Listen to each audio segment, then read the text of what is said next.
এ কোনো সাধারণ মেডিকেল নয় না, এটা শেরে বাংলা মেডিকেল হল। এখানে প্রত্যেকটা নার্স একজন শাবনূর, শাবানা, মমতাজ, ববিতা, এখানে প্রত্যেকজন ডাক্তার, তারা এমবিবিএস, কিন্তু তারা পরকীয়ার হোম মিনিস্টার। ওয়েট, বাংলাই বলতে যারা মনে করে শেখ হাসিনা পালাই গেছে, শেখ হাসিনা আত্মীয় স্বজন বাংলাদেশে নাই, তারা এই মেডিকেলের বুয়া আয়া এদেরকে একটু লক্ষ্য করবেন, দেখবেন শেখ হাসিনার প্রত্যেকটা গুণাবলী তাদের মধ্যে আছে। এবং এইখানের যে দালাল, তারা তার বাপের চেয়েও আপনার ভালো চায়। এই যে মেডিকেলের পিছনের যে রাস্তা, এই রাস্তাটা সুপার সিঙ্গাপুরের রাস্তা। এই রাস্তা থেকে কোনো 8 মাস 9 মাসের গর্ভবতী নারী যদি এখান থেকে যায়, তবে তার ওটির প্রয়োজন নাই, তবে ওখানেই তার ডেলিভারি হয়ে যাবে ওই গাড়িতে। রাস্তার অবস্থা এমন।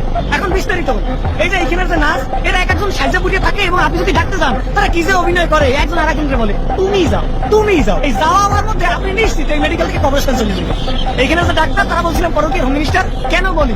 যারা পরকীয়া করে তাদের ঘরের বউয়ের চাই ভাবিরে খুব ভালো লাগে। ঠিক তেমনি এইখানে ডাক্তাররা এখানে থাকে, এখানে পড়ে, এখান থেকে এমবিবিএস পাস করে, কিন্তু এইখানে চিকিৎসা তাদের ভালো লাগে না, তারা ক্লিনিকে পাঠায়। যেমন ঘরের বউ ভালো লাগে না, পাশের পাশে ভাবি ভালো লাগে, ঠিক তেমনি তাদের এই মেডিকেল ভালো লাগে না, তাদের ভালো লাগে ওই সেই ক্লিনিক। এখানে যে দালাল, তারা আপনার ভালো চায়, তার বাপের ভালো চায় না, আপনার ভালো চায়। আপনার বাপে আপনার কি ভালো চায়, কিন্তু এখানে যে দালাল, তারা আপনার ভালো চায়। তারা বলবে এই ক্লিনিক থেকে সেই ক্লিনিকে যান, সেই ক্লিনিক থেকে এই ক্লিনিকে যান, পয়সা গুনতে গুনতে ফকির হয়ে গেছে। আর এখানে যে বুয়া যাদের কথা বললাম, তাদের যে কি ব্যবহার, বাবা গো বাবা, তা তো বললে বুঝানো যাবে না। তাদেরকে ম্যাঠাম বলতে হয়, ম্যাঠাম।